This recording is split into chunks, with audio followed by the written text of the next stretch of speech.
Assalamualaikum warahmatullahi wabarakatuh. Halo, perkenalkan nama saya Vela Ataki dengan NIM G1C123026. Saya berasal dari Prodi Psikologi Fakultas Kedokteran dan Ilmu Kesehatan Universitas Jambi.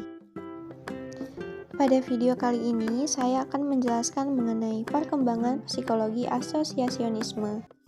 Baiklah, kita masuk kepada pengertiannya, yaitu asosiasionisme ini adalah aliran psikologi yang banyak menekankan pada hukum-hukum asosiasi untuk menjelaskan masalah kejiwaan. Aliran ini terbagi atas dua bagian, yaitu asosiasionisme lama dan asosiasionisme baru. Selanjutnya ada sejarah. Asosiasionisme adalah salah satu teori pemikiran tertua dan paling banyak dianut serta telah mendominasi teori tentang pikiran di Inggris dari awal abad ke-18 hingga pertengahan ke-20 dan tetap menjadi konsep penting hingga abad ke-21. Namun, ketahanan selama berabad-abad inilah yang menunjukkan bahwa hal ini telah terwujud dalam berbagai cara pandang dan pikiran yang berbeda, namun ide dasarnya tetaplah sama. Aliran asosiasionisme terbagi menjadi dua, yaitu asosiasionisme lama dan asosiasionisme baru, atau yang sering disebut dengan neo-asosiasionisme. Asosiasionisme lama sudah muncul sejak zaman Aristoteles mengemukakan hukum-hukum terjadinya asosiasi, yaitu similarity atau kesamaan, kontras atau perlawanan, dan contiguity atau kedekatan. Di awal abad ke-20, muncul behaviorisme yang membawa serta reformulasi konsep bahwa asosiasi adalah hubungan antara ide-ide imajinasi dalam alur pemikiran sadar. Hal ini juga menjadi bagian dari tradisi asosiasionis yang telah dihasilkan. Kaum behaviorisme menganggap bahwa asosiasi adalah hubungan antara rangsangan fisik dan respon motorik, dan dengan mengabaikan proses mentalistik yang mengintervensi, namun mereka masih menganggap dan memperlakukan asosiasi sama pentingnya dengan asosiasi empiris. Pada akhir abad ke-20 dan ke-21, konteks teoritis asosiasi memiliki banyak keragaman. Hal ini menunjukkan asosiasionisme lebih baik dipandang sebagai sebuah orientasi atau program penelitian daripada sebagai sebuah teori. Berikutnya, saya akan menjelaskan perbedaan dari asosiasionisme lama dan asosiasionisme baru. Jadi, asosiasionisme lama ini muncul sejak zaman Aristoteles mengemukakan hukum asosiasi. Asosiasionisme lama mendasari berbagai penyelidikannya, mulai dari mempelajari efek samping kemudian penyebabnya. Sedangkan asosiasionisme baru atau biasa disebut dengan neo-asosiasionisme ini memulai pengamatannya dengan menelaah sebab-sebab sebuah proses psikis, kemudian baru meneliti efek-efeknya. Selanjutnya kita masuk ke tokoh-tokoh perkembangan psikologi asosiasionisme. Yang pertama ada James Mill. James Mill merupakan seorang filsuf, ekonom, dan sejarawan asal Skotlandia. Ia menonjol sebagai perwakilan radikalisme filosofis, sebuah aliran pemikiran yang juga dikenal sebagai utilitarianisme yang menekankan perlunya landasan ilmiah bagi filsafat serta pendekatan humanis terhadap politik dan ekonomi. Putra sulungnya adalah pemikir utilitarian yang terkenal John Stuart Mill. Lalu yang kedua ada John Stuart Mill. John Stuart Mill menonjol sebagai seorang humas di era reformasi abad ke-19 dan tetap menjadi perhatian abadi sebagai ahli logika dan ahli teori etika. Sejak kecil, ia dididik secara eksklusif oleh ayahnya, yang merupakan seorang yang sangat disiplin. Meskipun pelatihan yang diterima Mill yang lebih muda telah menimbulkan keheranan dan kritik, aspek terpentingnya adalah hubungan erat yang dipupuknya dengan karakter kuat dan kecerdasan kuat ayahnya. Sejak awal, ia menghabiskan banyak waktu di ruang kerja ayahnya dan biasa menemaninya berjalan-jalan. Dengan demikian, dia pasti memperoleh banyak pendapat spekulatif ayahnya dan cara ayahnya membela pendapat tersebut. Namun, dia tidak menerima kesan tersebut secara pasif dan mekanis. Tugas mengumpulkan dan menimbang bukti untuk dirinya sendiri selalu dibebankan pada anak laki-laki itu. Yang ketiga ada Aristoteles. Aristoteles adalah filsuf dan ilmuwan Yunani kuno yang hidup antara tahun 384 sampai 322 sebelum Masehi. Dia merupakan salah seorang tokoh intelektual terbesar dalam sejarah barat dengan jangkauan ilmu yang sangat luas. Aristoteles menguasai ilmu biologi, botani, kimia, fisika, metafisika, etika, sejarah, logika, metafisika, retorika, filsafat pikiran, filsafat sains, puisi, teori politik, psikologi, geologi, dan zoologi. Aristoteles adalah murid Plato paling berbakat yang menghabiskan 20 tahun sebagai siswa sekaligus guru di Akademi Plato. Beliau juga merupakan guru dari The Great Alexander. Yang keempat yaitu Thomas Hobbes. Thomas Hobbes merupakan seorang filsuf, ilmuwan, dan sejarawan Inggris, terkenal karena filsafat politiknya, terutama yang diartikulasikan dalam karya agungnya yaitu Leviathan pada tahun 1651. Setelah lulus dari Universitas Oxford, dia menjadi tutor dan melakukan perjalanan bersama muridnya di Eropa, di mana dia mengajak Galileo dalam diskusi filosofis tentang sifat gerak. Dia kemudian beralih ke teori politik, namun dukungannya terhadap absolutisme membuatnya bertentangan dengan meningkatnya sentimen anti-royalis pada saat itu. Dia melarikan diri ke Paris pada tahun 1640, di mana dia mengejar calon Raja Charles II dari Inggris.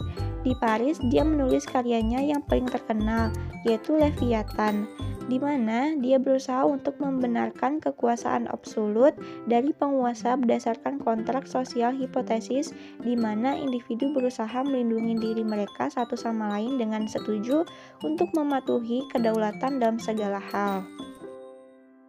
Dan yang kelima ada John Locke. John Locke merupakan seorang filsuf Inggris yang karyanya menjadi landasan empirisme filosofis modern dan politik liberalisme, khususnya liberalisme klasik. Dia adalah inspirator kedua orang Eropa, pencerahan dan konstitusi Amerika Serikat. Pemikiran filosofisnya dekat dengan para pendiri ilmu pengetahuan modern, khususnya Robert Boyle, Isaac Newton, dan anggota Royal Society lainnya. Pemikiran politiknya didasarkan pada gagasan kontrak sosial antara warga negara dan pentingnya hubungan sosial toleransi, terutama dalam hal agama. Banyak dari apa yang dianjurkannya di bidang politik diterima di Inggris setelah Revolusi Agung tahun 1688 sampai 1689 dan di Amerika Serikat setelah deklarasi kemerdekaan negara tersebut pada tahun 1776. Selanjutnya kita masuk pada teori-teori perkembangan psikologi asosiasionisme. Yang pertama ada hukum asosiasionisme Aristoteles. Pada hukum asosiasionisme Aristoteles ini terdapat 3 macam, yaitu law of similarity atau kesamaan, yaitu pengalaman atau ingatan akan suatu objek akan menimbulkan ingatan akan hal-hal yang mirip dengan objek tersebut. Yang kedua ada law of contrast atau kontras, yaitu pengalaman atau ingatan akan suatu objek akan menimbulkan ingatan akan objek yang berlawanan. Yang ketiga ada law of contiguity atau kedekatan, yaitu pengalaman atau ingatan akan suatu objek akan menimbulkan ingatan akan hal-hal yang semula dialami bersama dengan objek tersebut. Yang kedua yaitu Thomas Hobbes. Pada teori asosiasionisme Thomas Hobbes ini terdapat 3 macam, yaitu yang pertama ada sensation. Sensation ini adalah proses di mana seseorang menerima stimulus atau rangsangan. Yang kedua ada recall. Recall adalah proses di mana seseorang memproduksi kembali memori yang pernah dirasakan atau dialami. Dan yang ketiga ada association. Association ini adalah proses penggabungan antara satu rangsangan dengan rangsangan yang lainnya. Yang ketiga yaitu teori John Locke. Locke memandang pikiran manusia pada awalnya sebagai tabula rasa atau kertas putih, yang mana pada waktu manusia dilahirkan jiwanya kosong bagaikan selai kertas yang belum tertulisi. Lalu, Locke menekankan peran lingkungan dan pengalaman dalam pembentukan pengetahuan dan pemahaman individu. Yang keempat itu ada teori James Mill. Menurut James Mill, asosiasi itu tunduk hanya pada satu hukum, yaitu hukum kontiguitas. Di dalam hal tersebut, Dia merumuskan 3 kriteria tentang kuat atau lemahnya asosiasi itu. Ketiga kriteria itu ialah sebagai berikut. Yang pertama itu ada ketetapan atau permanensi. Asosiasi yang kuat adalah asosiasi yang permanen, artinya selalu ada kapan saja. Asosiasi yang kurang permanen berarti asosiasi tersebut kurang kuat dan mudah hilang setelah beberapa saat. Yang kedua adalah kepastian atau certainty. Suatu asosiasi adalah kuat kalau orang yang berasosiasi itu benar-benar yakin akan kebenaran asosiasinya itu. Yang ketiga ada fasilitas atau facility. Suatu asosiasi akan kuat kalau di lingkungan sekitar cukup banyak prasarana atau fasilitas yang memudahkan timbulnya asosiasi, sehingga seseorang tidak mudah berpikir keras atau berkhayal untuk dapat melakukan asosiasi. Dan yang kelima ada teori John Stuart Mill. Pada teori John Stuart Mill ini terdapat 3 hukum asosiasi, yaitu yang pertama ada similaritas, yang mana persamaan dua hal menyebabkan asosiasi, merupakan suatu keadaan ketika asosiasi terjadi karena suatu hal mempunyai persamaan dengan satu hal lainnya, sehingga kedua hal itu saling terhubung. Misalnya, ketika seseorang teringat akan ibu secara asosiatif, maka ia akan teringat juga pada ayah, karena baik ayah maupun ibu adalah orang tua. Yang kedua ada kontiguitas, yaitu kelanjutan antara satu hal dengan hal yang lainnya yang menimbulkan asosiasi, merupakan hubungan asosiasi yang terjadi karena suatu hal yang berdekatan dengan hal lainnya, baik dalam hal pengertian ruang maupun waktu. Misalnya, jika seseorang melihat meja, ia akan teringat pada kursi, karena kedua benda itu biasanya selalu berdekatan. Yang ketiga adalah intensitas, yaitu kekuatan hubungan antara dua hal yang menimbulkan asosiasi. Dan karena ragu, beliau mengganti istilah intensitas dengan dua konsep lain, yaitu inseparability atau ketidakterpisahan dan frekuensi atau keseringan. Contoh dari inseparability atau ketidakpisahan adalah jika melihat sebuah sepeda tanpa roda, kita akan berasosiasi pada roda sepeda tersebut, karena sepeda dan rodanya tidak dapat dipisahkan.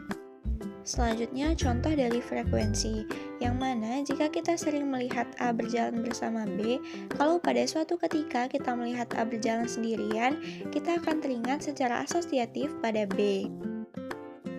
Dan yang terakhir kita masuk kepada kesimpulan. Jadi, berdasarkan semua materi yang dipaparkan sebelumnya, maka dapat ditarik kesimpulan bahwa sejarah psikologi tidak bisa dilepaskan dari sejarah induknya, yaitu filsafat. Teori psikologi asosiasionisme merupakan aliran psikologi yang dapat menekankan pada hukum-hukum asosiasi untuk menjelaskan gangguan kejiwaan. Asosiasionisme adalah salah satu teori pemikiran tertua dan dalam beberapa bentuk paling banyak dianut. Asosiasionisme telah menjadi mesin di balik empirisme selama berabad-abad dan telah mendominasi teori tentang pikiran sejak awal abad ke-18 dan masih tetap digunakan hingga sekarang. Selanjutnya, asosiasionisme terbagi atas dua, yaitu asosiasionisme lama yang memulai penyelidikan dengan mempelajari efek kemudian penyebab. Lalu sebaliknya, yaitu asosiasionisme baru yang memulai penyelidikan dengan mempelajari penyebab kemudian efeknya. Beberapa tokoh asosiasionisme yang terkenal yaitu Aristoteles dengan 3 hukum asosiasinya, yaitu similarity, kontras, dan contiguity. Selanjutnya ada James Mill dan John Stuart Mill dengan 3 kriteria asosiasi, yaitu ketetapan, kepastian, dan fasilitas. Dan John Locke dengan teori tabula rasa dan Thomas Hobbes. Sekian penjelasan materi dari saya. Video ini dibuat guna memenuhi ujian akhir semester mata kuliah Sejarah dan Aliran Psikologi. Lebih dan kurangnya saya mohon maaf. Saya akhiri wabillahi taufiq wal hidayah. Wassalamualaikum warahmatullahi wabarakatuh.